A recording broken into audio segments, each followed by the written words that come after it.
The phone wouldn't stop vibrating. 47 missed calls on Monday. 63 by Wednesday. By Friday morning, the number hit 103.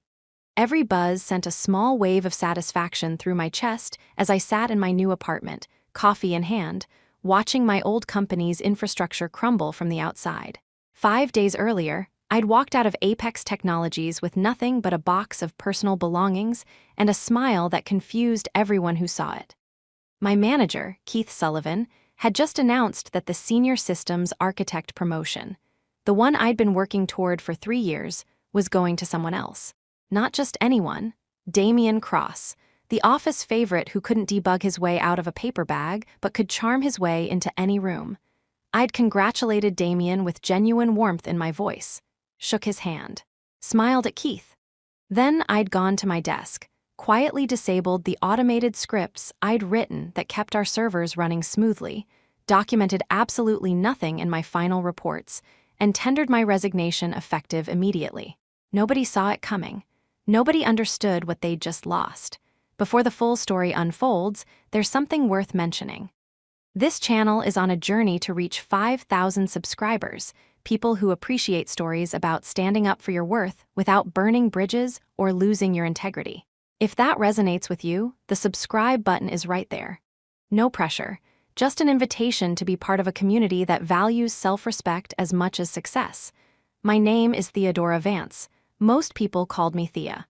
At 32 years old, I'd spent the last 6 years at Apex Technologies, climbing from a junior developer to the lead systems architect who basically held the entire backend infrastructure together with custom code and midnight oil.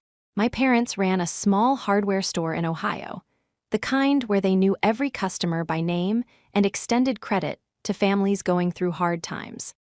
I grew up watching my father fix Mrs. Henderson's lawnmower for free because her husband had just passed, and my mother slip extra batteries into bags for families who couldn't quite afford them. They never made much money, but they made a difference. That upbringing gave me something most people in tech seem to lack, the ability to see people as humans first and resources second. I understood struggle.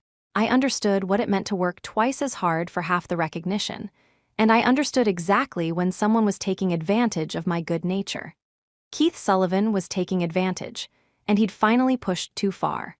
The morning Keith announced Damian's promotion started like any other Tuesday. I arrived at the office at 7:30, a full hour before most of the team, to check on the server loads and make sure the overnight batch processes had completed successfully. They had, of course. They always did when I was watching over them. Apex Technologies was a mid-sized software company that provided customer relationship management solutions to about 800 enterprise clients. Our platform wasn't flashy, but it was reliable. Hospitals used it, banks used it, city governments used it. Downtime wasn't just an inconvenience, it could mean real consequences for real people. That reliability was largely my doing, though you'd never know it from the org chart or the company newsletters. I designed the current architecture 3 years ago when the old system started buckling under increased load. I'd written the monitoring tools that caught problems before they became disasters. I'd created the automated recovery scripts that could bring services back online in minutes instead of hours. I'd trained every new developer who joined the team on best practices and code review standards. My annual reviews were always exceptional. Keith told me repeatedly that I was invaluable and the backbone of the technical team. But when promotion time came around, there was always a reason to wait. Next quarter, next fiscal year, when the big project wrapped up, when the budget was clearer, 3 years of next time. Then Damian Cross joined the company 18 months ago. Damian was, objectively speaking, a decent mid-level developer. He could write functional code. He understood the basics of our stack. He didn't create disasters, but he wasn't exceptional. He wasn't someone who saw 3 steps ahead or who could diagnose a production issue by instinct. What Damian excelled at was visibility. He volunteered for every committee. He spoke up in every meeting, even when he didn't have much to say. He played golf with Keith on Saturdays. He remembered everyone's birthdays. He brought donuts on Fridays. I didn't resent him for that. Office politics was a skill like any other, and Damian had mastered it. What I resented was the assumption that visibility equaled competence and charm equaled capability. 6 months ago, Keith created the senior systems architect position. He pulled me aside after the announcement and said, "Thea, this role has your name written all over it.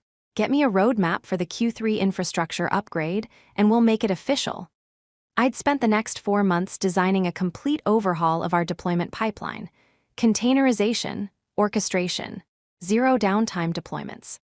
I'd prototyped the entire system on my own time, documented every decision, created training materials for the team, and presented an implementation plan that would save the company roughly $300,000 annually in operational costs.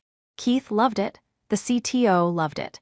The presentation to the executive team went flawlessly. "This is exactly the kind of strategic thinking we need in a senior architect," Keith had said afterward, shaking my hand. "Let me formalize everything with HR. Should have the announcement by end of month." That was 6 weeks ago. This Tuesday morning, Keith called an all-hands team meeting at 9 o'clock. Unusual, but not unprecedented. I grabbed my coffee and joined the 23 other members of the engineering team in the large conference room. Keith stood at the front, practically vibrating with enthusiasm. "Team, I have some exciting news to share," he began. "As you know, we created a senior systems architect position to help lead our technical strategy into the future. After careful consideration, I'm thrilled to announce that Damian Cross will be stepping into that role."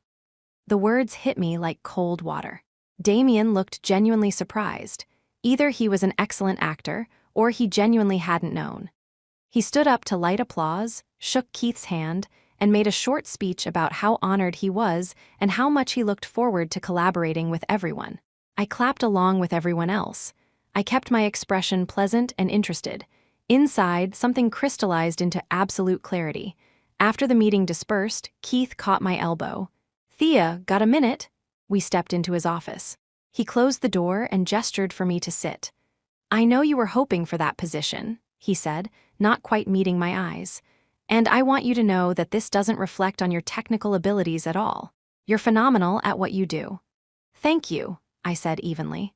"The thing is, the senior architect role requires someone who can interface with stakeholders, manage up to executive leadership, and represent the team in strategic planning sessions. Damian has really shown strength in that area. He's got the soft skills that clients respond to." Soft skills. That's what my 3 years of overtime, my comprehensive documentation, my mentoring of junior developers, and my complete infrastructure redesign had lost to. Soft skills.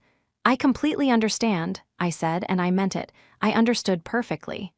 "I'm glad you're being so professional about this," Keith continued, relief washing over his face. "The truth is, we need you right where you are. You're so good at the nuts and bolts, at keeping everything running. Damian will handle the strategic vision, but we absolutely need your execution expertise." Translation. Damian would take credit for ideas while I did the actual work. At my current salary, in my current role, with no advancement in sight. "That makes sense," I said. Keith beamed. "I knew you'd get it. You're a team player, Thea. That's why everyone loves working with you." I stood up, shook his hand, walked back to my desk. For about 20 minutes, I sat at my workstation and stared at my dual monitors without really seeing them. My mind was extraordinarily calm. There was no anger, no sadness, no sense of betrayal, just calculation. I pulled up my bank account. I'd been saving aggressively for years, living well below my means. Between savings and investments, I had roughly 14 months of expenses covered, more if I was frugal. I checked my email. 3 recruiters had contacted me in the past month alone. My LinkedIn profile, which I barely maintained, still got regular interest. The market for someone with my skills was exceptionally strong. I opened a text file and began to catalog exactly what I did at Apex Technologies that nobody else could do. The list grew quickly. The monitoring scripts that caught database deadlocks before they cascaded into full outages. The load balancing algorithms that distributed traffic during peak hours. The automated failover systems that switched to backup databases when primary ones hiccuped. The caching layer that kept response times under 200 milliseconds. The data reconciliation jobs that ran nightly to catch synchronization errors. None of this was in my official job description. I'd built all of it on my own initiative because I saw problems and fixed them. Most of it wasn't even documented beyond my personal notes. The code was commented, sure, but understanding why I'd made specific architectural decisions required context that existed primarily in my head. Damien didn't know any of this existed. Keith vaguely knew I'd automated some stuff, but had no idea of the scope. The rest of the team benefited from the stability without knowing what created it. If I left, how long would it take for everything to fall apart? I pulled up our incident history. Before I'd implemented my various systems, we averaged about 4 major outages per month, each lasting between 2 and 6 hours. Client complaints had been constant. The previous lead architect had quit in frustration. In the 3 years since I'd taken over, we'd had exactly 2 outages, both related to third-party service failures completely outside our control, and both resolved within 40 minutes. Nobody noticed when things worked perfectly. That was the curse of good infrastructure engineering. I made my decision. Opening a fresh document, I wrote a simple resignation letter. Professional, courteous. Effective immediately, with 2 weeks' salary forfeited to accommodate the lack of notice. I cited pursuing other opportunities and thanked everyone for the experience. Then I systematically began to undo my safety nets. The monitoring scripts were the first to go. I didn't delete them. That would be sabotage and potentially illegal. I simply disabled them, changed the cron jobs to not execute. The code remained in the repository, but it would no longer actively run. Anyone looking at the server logs would see the scheduled tasks simply stopped. The automated recovery scripts got the same treatment. Disabled, not deleted. The load balancing tweaks I'd made were coded directly into configuration files. I reverted those files to the default settings. Again, nothing deleted, just returned to how they'd been when I'd arrived. The documentation I'd created for my infrastructure redesign, the one Keith had praised so highly, I'd written on my personal laptop, on my own time. It had never been officially submitted to the company repository. I moved it to an encrypted archive and removed it from my cloud drives. I went through every major system I'd improved and quietly removed my fingerprints. It took about 3 hours. Nobody interrupted me. Everyone assumed I was just doing my usual work. By 1 o'clock in the afternoon, Apex Technologies' infrastructure was back to the state it had been in 3 years ago. Functional, but fragile. Capable, but without any safety margins. It would work fine under normal conditions. But the moment anything unusual happened, a traffic spike, a database hiccup, a network glitch, there would be no automated systems to catch it. They'd have to fix problems manually if they could figure out what the problems were. I printed my resignation letter, signed it, and walked to Keith's office. He was on a call but waved me in. I waited silently until he finished. "What's up, Thea?" I handed him the letter. His eyes scanned it quickly, and his expression morphed from confusion to concern to something approaching panic. "Effective immediately? Thea, what's going on? Is this about the promotion? Because we can talk about a raise, a title bump, maybe a lead architect position."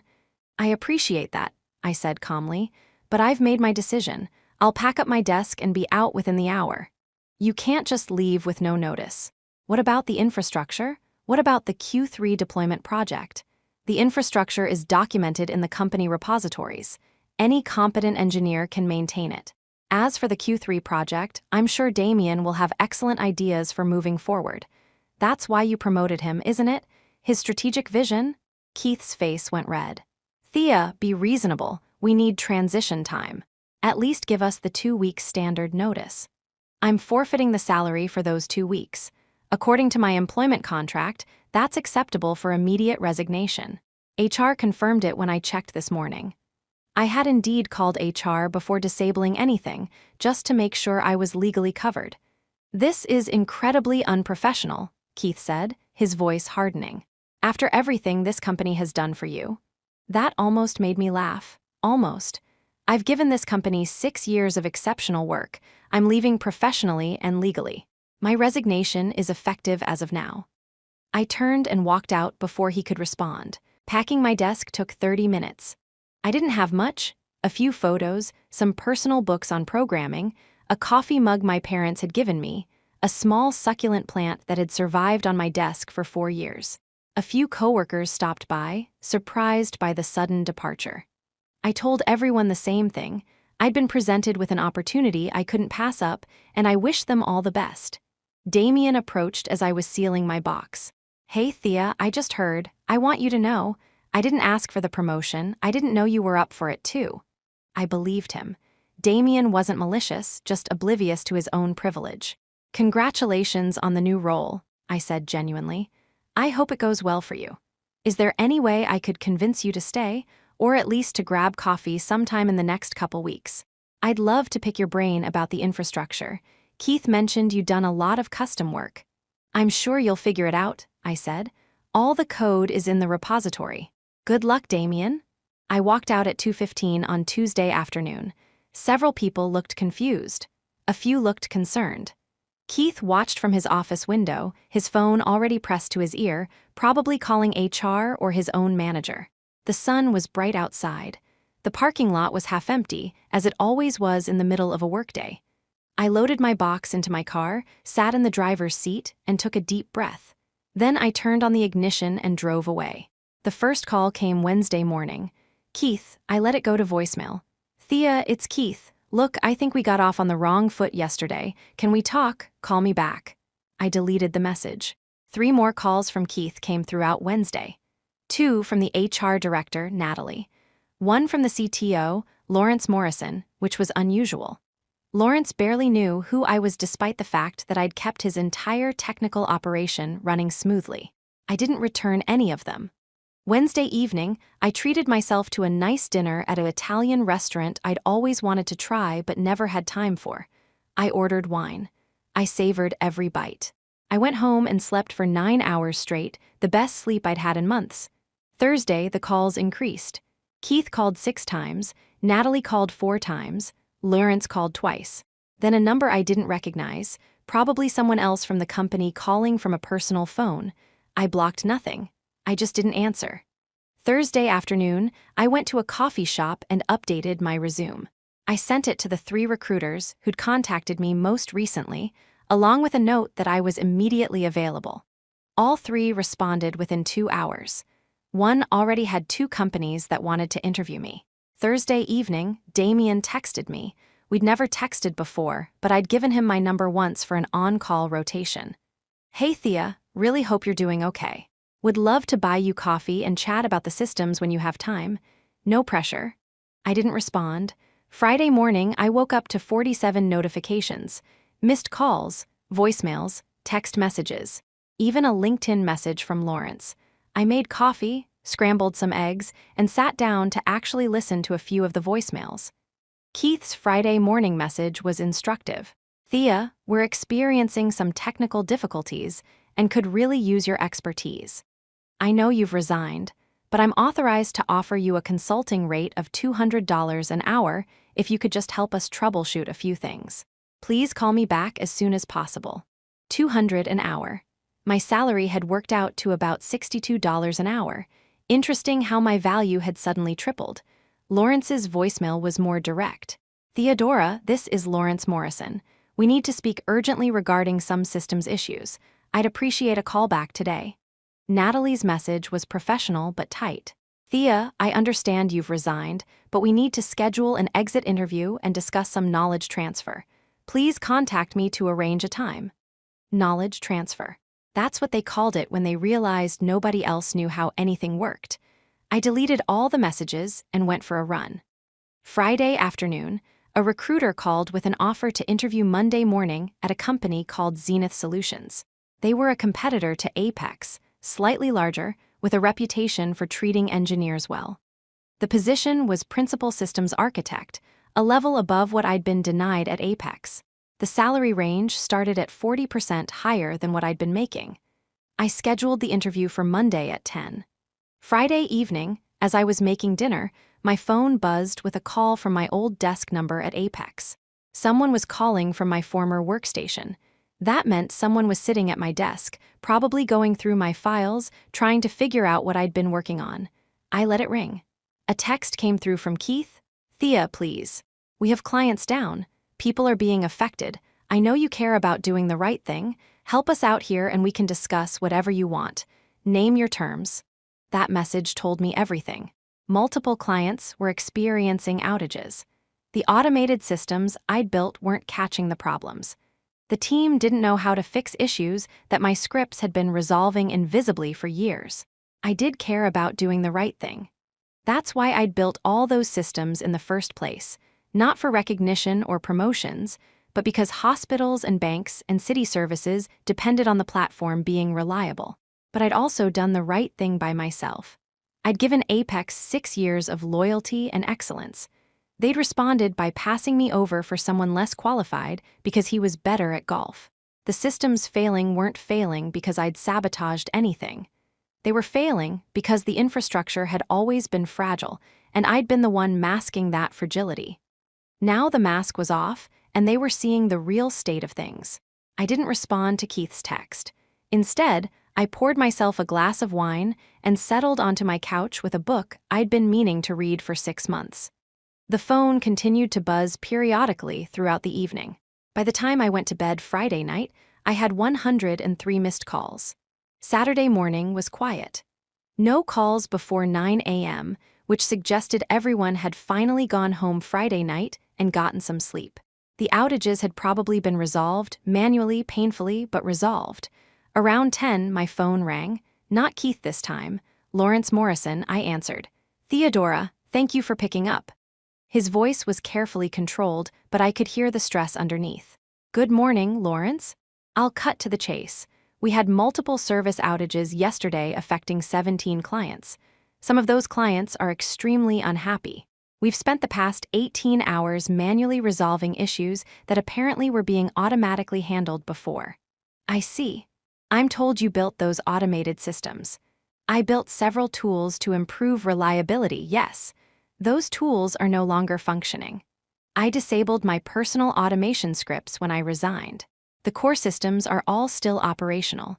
They're in the same state they were when I joined the company. A pause. The same state they were when we were having 4 outages a month. I wouldn't know about that. Before my time. Another pause, longer this time. Theodora, I'll be frank, I didn't know the extent of what you were doing. That's my failure as a CTO. Keith assured me he had the technical operations under control, and I trusted that.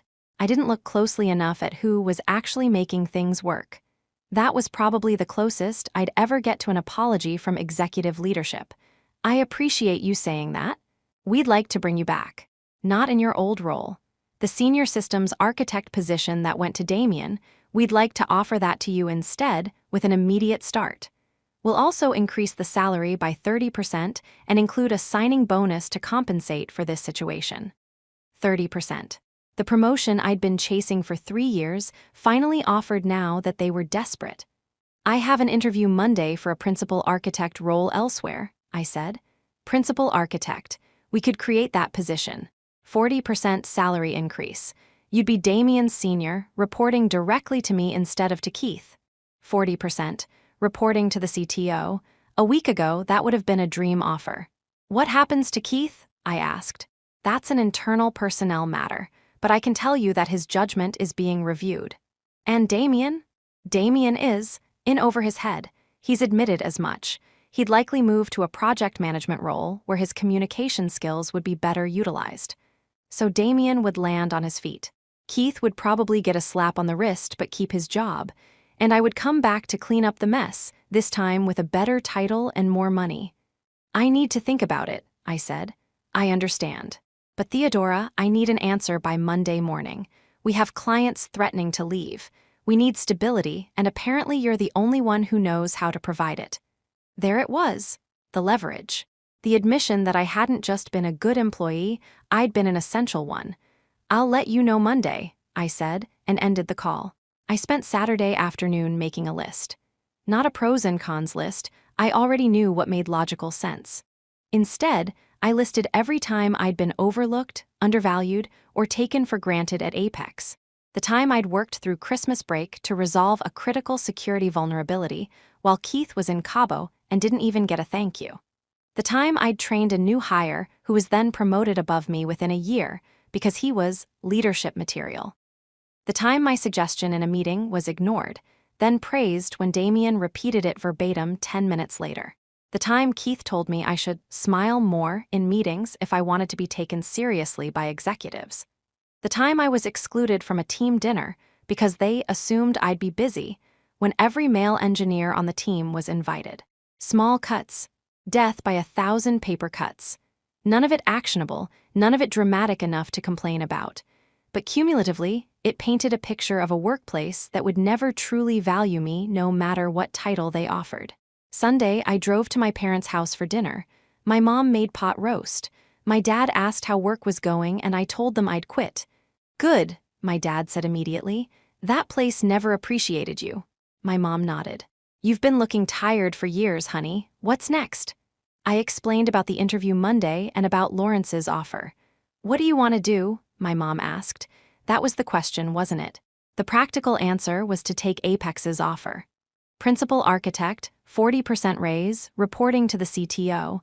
It was vindication. It was everything I'd been working toward.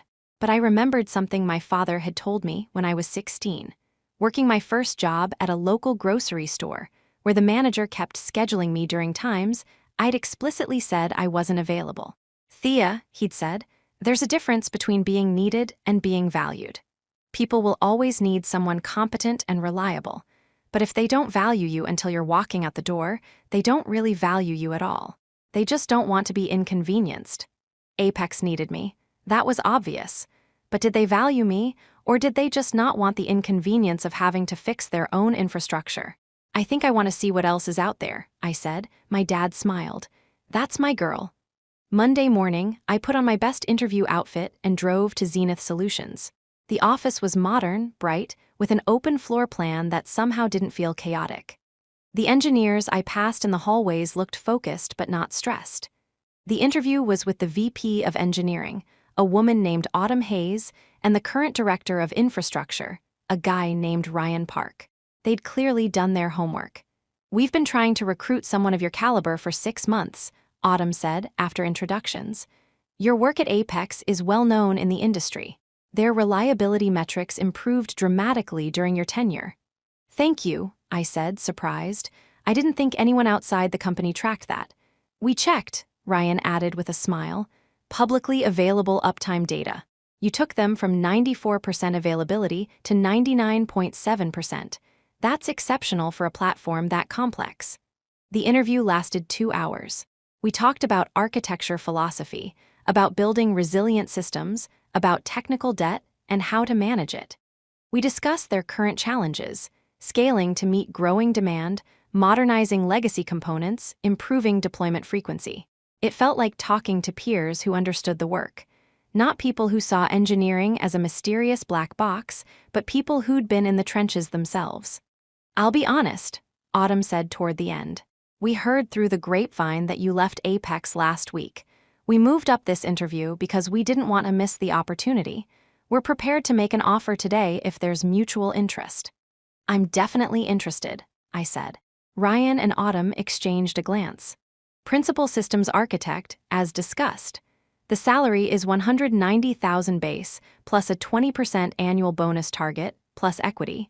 4 weeks PTO. Full remote option 2 days a week. We'd want you to start in 2 weeks if possible. $190,000. That was 58% more than I'd been making at Apex.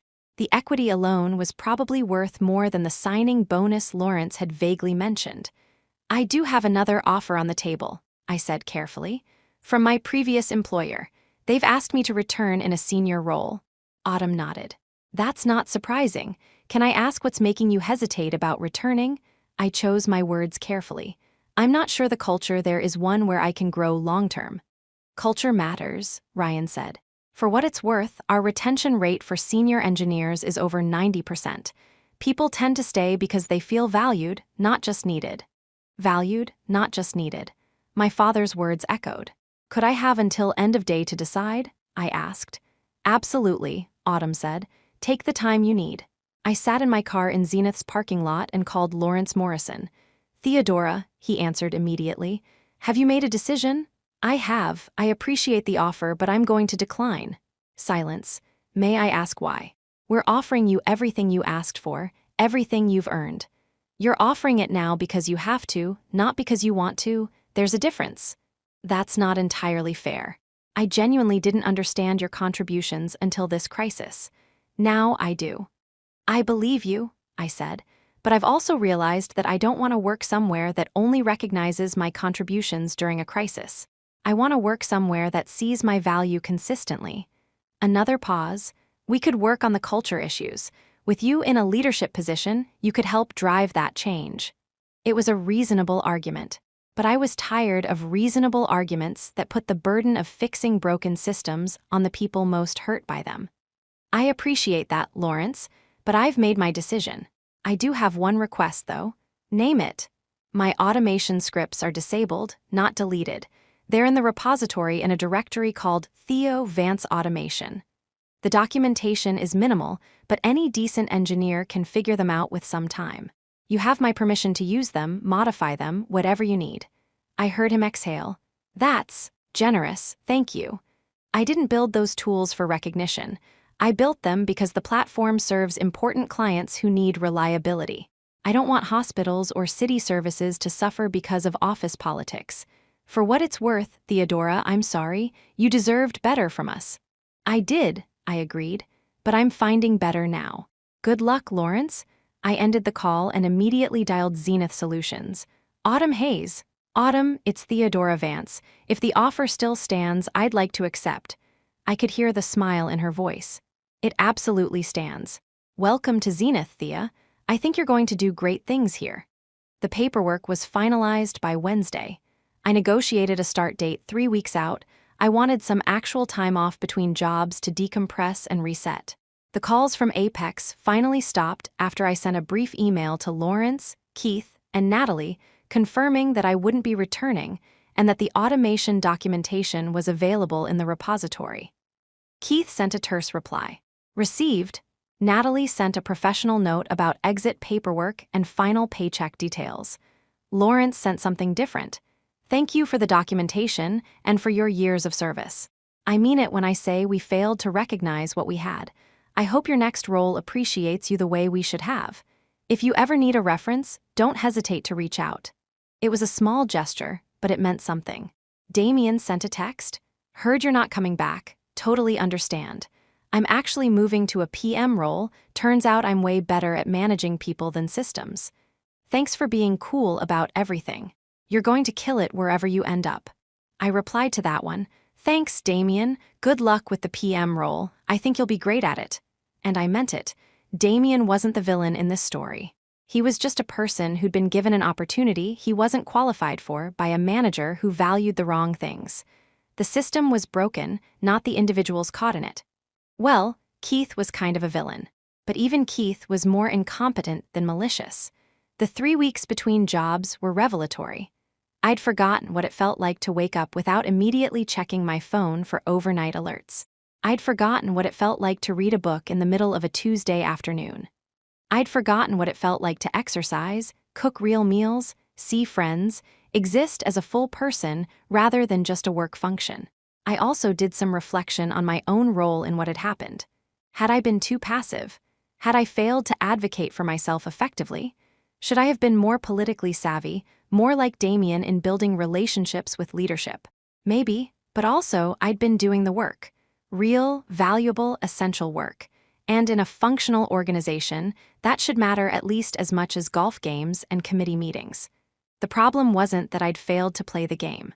The problem was that the game was rigged. My first day at Zenith Solutions was everything the first day at Apex hadn't been. Autumn personally gave me the office tour. Ryan introduced me to the infrastructure team, 8 engineers who seemed genuinely excited to have another senior person to collaborate with. My workstation was already set up with the equipment I'd requested. There was a welcome packet with information about benefits, culture guidelines, and even a handwritten note from the CEO welcoming me to the company. Small things, but small things that communicated value. The infrastructure itself was in decent shape, better than Apex had been when I'd started, but with room for improvement. In my first week, I identified 3 key areas where we could increase reliability and reduce manual intervention. I proposed a project plan to Ryan, who immediately greenlit it and assign me 2 junior engineers to help with implementation. This is exactly the kind of strategic thinking we hired you for, he said, reviewing my proposal. Do you need any additional resources? Additional resources. At Apex, I'd had to beg for every hour of developer time. Here, they were asking what I needed to succeed. I think we're good to start, I said. I'll let you know if that changes. Please do. We'd rather over-resource a project like this than have it stall out. By the end of my first month, we'd implemented the first phase of improvements. Deployment times were down by 30%.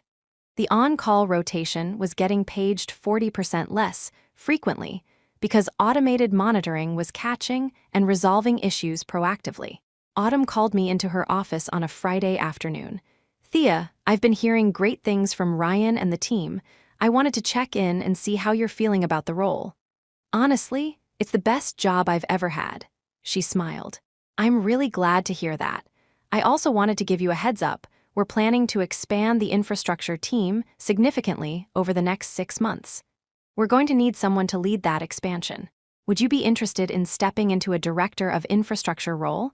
You'd be at the same level as Ryan, but focused specifically on platform reliability and scaling. Director. A full leadership position. At Apex, that had been at least 5 years away, if it ever happened at all. What would happen to Ryan? I asked. Ryan's moving into a director of platform engineering role, focusing on product infrastructure and feature development. You two would be peers, collaborating closely but with distinct areas of ownership. We've already discussed it with him, and he's enthusiastic about the idea. Then yes, I'm very interested. Excellent. We'll formalize everything over the next few weeks, but I wanted to float the idea now so you could start thinking about how you'd want to structure your team. I walked out of that meeting somewhat dazed. 4 months ago, I'd been fighting for a promotion I'd more than earned. Now I was being offered a director role before I'd even finished my probationary period. The difference wasn't my skills, I was the same engineer I'd been at Apex. The difference was being in an environment that recognized and rewarded those skills. That evening, I called my parents. They're promoting me, I told them, to director. Already? My mom laughed with delight. Honey, that's wonderful. I mean, it's not official yet, but yeah, 4 months. That's how it works when people actually value you, my dad said. They don't make you wait and beg and prove yourself over and over. They just recognize what you bring and make room for you to grow. He was right. About 6 months into my time at Zenith, I ran into Damien at a tech conference. He spotted me across the expo hall and made his way over. Thea, how are you? Really good. You? Good, yeah, I'm actually not at Apex anymore either. Oh, what happened? After you left, everything kind of fell apart for a while. They got the systems stable again, eventually using the documentation you left, but it was a rough few months. Keith got reassigned to a different department. I did the PM thing for a bit, but honestly, I realized I wanted to try something completely different. I'm doing technical sales now at a startup. Turns out I'm actually pretty good at it. That makes sense, I said. You were always great at client relationships. Thanks. And hey, I wanted to say, I'm sorry for how everything went down. I've thought about it a lot, and I got a promotion I didn't really deserve while you got screwed over. That wasn't right. It was the acknowledgement I hadn't known I needed. I appreciate that, I said, but honestly, I'm glad it happened. I'm in a much better place now. I heard you're at Zenith. That's a great company. It really is. We chatted for a few more minutes, then parted ways. There were no hard feelings. Damien had been a symptom, not the disease. 2 years after leaving Apex, I was a VP of infrastructure at Zenith. The company had gone public, and the equity I'd been granted was worth enough to fully pay off my student loans and make a down payment on a house. More importantly, I led a team of 43 engineers across 3 continents. We'd built one of the most reliable platforms in the industry. We were regularly cited in case studies about engineering excellence. I was invited to speak at conferences, to write articles, to mentor other technical leaders. Everything I'd wanted to achieve at Apex, I'd achieved elsewhere. And I'd achieved it faster because I was in an environment that valued growth over politics. I still thought occasionally about that Tuesday morning when Keith announced Damien's promotion. About the moment of decision when I chose not to fight for scraps, but to find somewhere that would offer me the full meal. It was the best professional decision I'd ever made. Not because of revenge or vindication, though there was a small satisfaction in proving my worth elsewhere, but because it taught me that loyalty should flow both ways. That being needed isn't the same as being valued. That sometimes the most powerful thing you can do is simply walk away from people who don't appreciate what you bring. I thought about the 103 missed calls. The desperation of people who'd taken my contributions for granted, suddenly realizing what they'd lost. I'd never answered those calls, and I'd never regretted that decision. The servers I'd stopped maintaining eventually got fixed, not by me, but by new engineers who were probably more expensive and less familiar with the systems. The company survived, though diminished. The clients who depended on the platform found alternatives or suffered through the instability. None of that was my responsibility. My responsibility was to myself, to my career, my growth, my well-being, to the team I now led and the culture I was helping to build, to being the kind of leader I'd wished I'd had at Apex. On the second anniversary of my departure from Apex, my team threw me a surprise celebration. They'd made a ridiculous cake with frosting that read 2 years of not answering their calls, because I'd apparently told that story enough times that it had become team lore. Speech, someone called out. I laughed. Okay, brief speech. 2 years ago, I was in a job where I was essential but invisible, where I did my best work and watched other people get credit and opportunities. I was loyal to a fault, and that loyalty was never reciprocated. The room was quiet now. Walking away from that was terrifying, but it taught me something crucial. Your value doesn't change based on whether people recognize it. What changes is whether you're in a place that allows that value to flourish or a place that suppresses it. I looked around at my team, people I'd hired, mentored, fought for. I'm in a place now where value is recognized, where hard work leads to growth, where loyalty flows both ways, and I'm committed to making sure every single person on this team feels that way too, because nobody should ever have to choose between their self-respect and their career. The room erupted in applause. Later that evening, as I was packing up to head home, I found myself thinking about Keith, about Damien, about Lawrence, about all the people who'd been part of that chapter of my life. I didn't hate any of them, I didn't wish them ill, but I didn't miss them either. I'd built something better, something that was mine in a way that Apex never could have been. My phone buzzed. A text from Autumn. Dinner next week. Want to discuss the Q4 strategy and also float an idea about you taking on cloud infrastructure too. No pressure, just curious if you'd be interested in expanding your scope. I smiled and typed back, absolutely, let's talk. This was what it looked like when someone valued you, when opportunities were offered, not begged for, when growth was encouraged, not gate-kept. I shut down my laptop, turned off my office light, and headed home. The servers would be fine overnight. The automated systems would catch any issues. The on-call rotation was staffed with competent engineers who knew how to handle problems. Everything worked smoothly because we'd built it to work smoothly, and because we'd built a team culture where people wanted to do excellent work. I'd learned a lot in the 2 years since I'd walked out of Apex Technologies. I'd learned that being irreplaceable in one place just means you're trapped. Being valued means people want to help you grow beyond your current role. I'd learned that the best revenge isn't sabotage or public callouts. It's building something excellent somewhere else and never looking back. And I'd learned that 103 missed calls from people who'd taken you for granted is actually a very satisfying number. I never called them back. I never needed to. If this story resonated with you, if you've ever been the one keeping things running while someone else got the spotlight, or if you believe that knowing your worth is the first step to finding where you're truly valued, that subscribe button is still there. This channel is built for people who understand that self-respect and success aren't opposing forces. They're the same thing. Thanks for being here. Thanks for listening. And thanks for being part of a community that values substance over performance. Now go build something excellent, and never settle for being needed when you could be valued instead.